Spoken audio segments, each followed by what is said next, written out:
ಇಲ್ಲಿಂದ ಶುರುವಾಗುತ್ತೆ ನೋಡಿ ಬಲರಾಮನ ಸುವರ್ಣ ಯುಗ.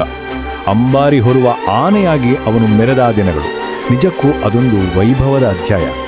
ಈ ಸಂಖ್ಯೆಯನ್ನು ಒಮ್ಮೆ ನೋಡಿ, 750 kg. ಇದೇನು ಸಾಮಾನ್ಯ ತೂಕ ಅಲ್ಲ. ಇದನ್ನ ಹೋಲಿಕೆ ಮಾಡೋದಾದ್ರೆ ಸುಮಾರು 10 ವಯಸ್ಕರ ತೂಕಕ್ಕೆ ಸಮ.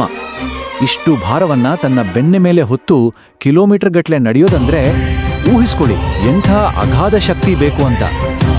ಆದರೆ ಬಲರಾಮ ಈ ಸವಾಲನ್ನ 1 ವರ್ಷ 2 ವರ್ಷ ಅಲ್ಲ, ಬರೋಬ್ಬರಿ 14 ವರ್ಷಗಳ ಕಾಲ ನಿಭಾಯಿಸಿದ್ದಾನೆ.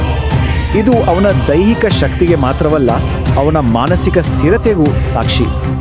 ಹಾಗಾದ್ರೆ ಬರೀ ಶಕ್ತಿ ಇದ್ರೆ ಸಾಕಾಗಿತ್ತಾ? ಖಂಡಿತ ಇಲ್ಲ.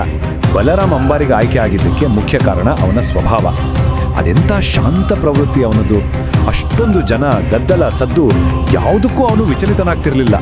ಮೆರವಣಿಗೆಯಲ್ಲಿ ಫಿರಂಗಿ ಹಾರಿಸಿದಾಗಲೂ ಅಷ್ಟೇ, ಒಂದು ಕ್ಷಣವೂ ಅಂಜದೆ ಗಂಭೀರವಾಗಿ ರಾಜಗಾಂಭೀರ್ಯದಿಂದ ಹೆಜ್ಜೆ ಆಗ್ತಿದ್ದ.